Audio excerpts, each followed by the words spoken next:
আসসালামু আলাইকুম সবাইকে। মদিনাতে এটা আমার দ্বিতীয় দিন। খুব ভোরে ঘুম থেকে উঠে ফজরের সালাত আদায় করার জন্য মসজিদে নববীর উদ্দেশ্যে রওনা হলাম।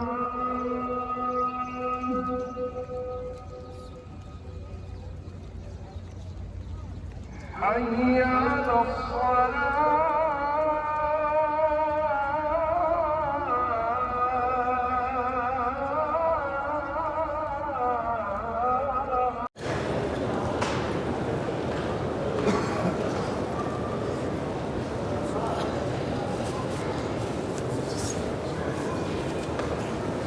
ফজরের সালাত আদায় করে জান্নাতুল বাকিতে ঢুকলাম, যেখানে রয়েছে 10,000 সাহাবীর কবর।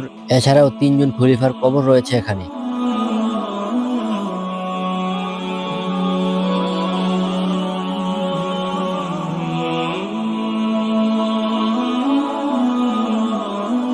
আর জান্নাতুল বাকিতে এখনো দেখলাম কবর দেওয়া হয়।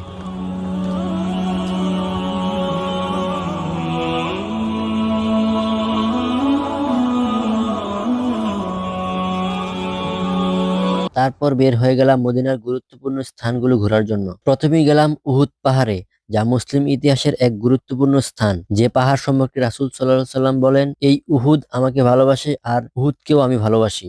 উহুদ পাহাড়ের ঠিক সামনেই রয়েছে জাবালে রুমাক। He only had one sheet to cover him, and the Messenger sallallahu alaihi wasallam, he said, cover his head with the. উহুদের যুদ্ধের সময় যেখানে রাসূল সাল্লাল্লাহু আলাইহি ওয়াসাল্লাম 50 জন তীরন্দাজ বাহিনীকে রেখে নির্দেশ দিয়েছিলেন, আমি আমার পক্ষ থেকে একজন প্রতিনিধি তোমাদের কাছে পাঠানোর আগ পর্যন্ত তোমরা এই পাহাড় থেকে নামবে না। কিন্তু তারা রাসূল সাল্লাল্লাহু আলাইহি ওয়াসাল্লামের আদেশ অমান্য করে এবং তারা পাহাড় থেকে নেমে পড়ে। ঠিক তখনই খালিদ বিন ওয়ালিদের অশ্বারোহী বাহিনী তাদের উপর অতর্কিত আক্রমণ করে এবং সকলকে শহীদ করে দেয়। এছাড়াও উহুদের যুদ্ধে মোট 70 জন সাহাবী শহীদ হন। তাদের মধ্যে আমির হামজা রাদিয়াল্লাহু তাআলা আনহু এবং মুসাব বিন উমাইর রাদিয়াল্লাহু তাআলা আনহু এই যুদ্ধে শহীদ হন। এখানেই তাদের সমাধি রয়েছে। তাদের স্মরণে এখানে একটি মসজিদ নির্মাণ করা হয়। আর মসজিদের পিছনেই আমরা সেই উহুদ পাহাড় দেখতে পাচ্ছি, যার দৈর্ঘ্য প্রায় 7 কিলোমিটার এবং প্রস্থ প্রায় 3 কিলোমিটার।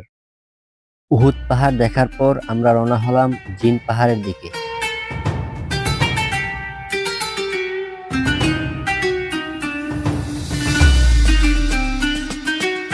এখানে আপনার গাড়িটাও যদি নিউট্রালে রাখা হয়, তাও ঢালুর বিপরীতে উপরের দিকে যায়। আশ্চর্যের একটা ঘটনা। এখন আছি আমরা জিন পাহাড়ে। জিন পাহাড়ের মূল আকর্ষণ হচ্ছে রাস্তাটা আমরা খালি চোখে দেখতে পাচ্ছি যে ওইদিকে একদম ঢালু, বাট ঢালুর দিকে আপনারা বোতল দেন বা বড় গাড়ি, প্রাইভেট কার আপনি নিউট্রাল করে রাখেন, সেটা ঢালুর দিকে না গিয়ে যেদিকে একটু উঁচা ওই দিকে যাবে।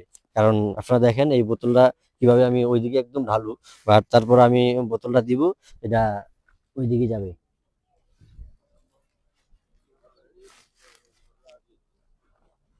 বোতলটার গতি আস্তে আস্তে বাড়তেছে কিন্তু।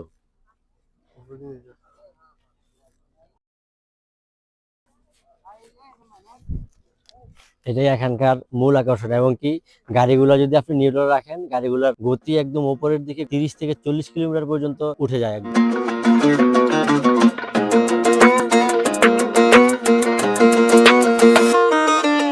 জিন পাহাড় থেকে ফেরার পথে দেখতে পেলাম অনেকে উটে চড়ছে। এই উট পূর্বে আরবের মালামাল বহন করত। মরুভূমিতে উটে চড়ার অনুভূতি আসলেই অন্যরকম ছিল।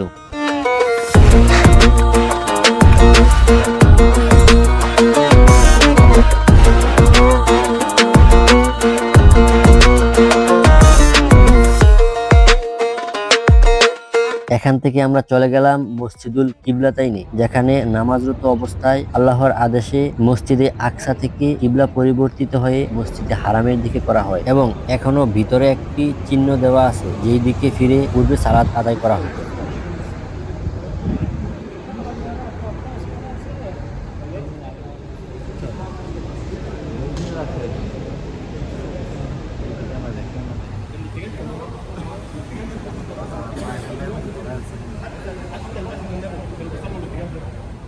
মসজিদে কিবলাতাইনে কিছুক্ষণ থাকার পর চলে গেলাম মসজিদে কুবাতে। মসজিদে কুবাটা ছিল সেই জায়গাতে যেখানে নবী করিম সাল্লাল্লাহু আলাইহি সাল্লাম মক্কা থেকে হিজরত করে মদিনা এসে 10 থেকে 14 দিন অবস্থান করে। আর এখানেই মসজিদে কুবা নির্মাণ করা হয়। সেই মসজিদ নির্মাণে সাহাবাদের সাথে রাসূল সাল্লাল্লাহু আলাইহি সাল্লাম নিজে অংশগ্রহণ করেন এবং নিজ হাতে মসজিদের ভিত্তিপ্রস্তর স্থাপন করেন। এটা হলো মসজিদের ভিতরের দিক। আমরা এখানে আসতেই জোহরের আজান হয় আর এখানেই জোহরের সালাত আদায় করে চলে যাচ্ছি সালমান ফার্সি রাদিয়াল্লাহু তাআলা আনহুর খেজুর বাগান দেখার জন্য।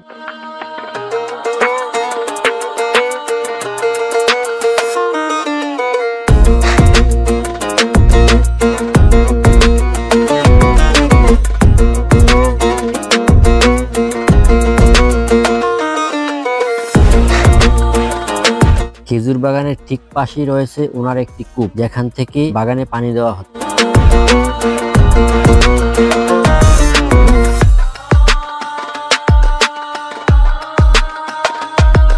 এটা হলো সালমান ফার্সি রাদিয়াল্লাহু তাআলা আনহুর সেই খেজুর বাগান, যেই বাগানে রাসূল সাল্লাল্লাহু আলাইহি ওয়াসাল্লাম নিজ হাতে গাছ লাগিয়েছেন।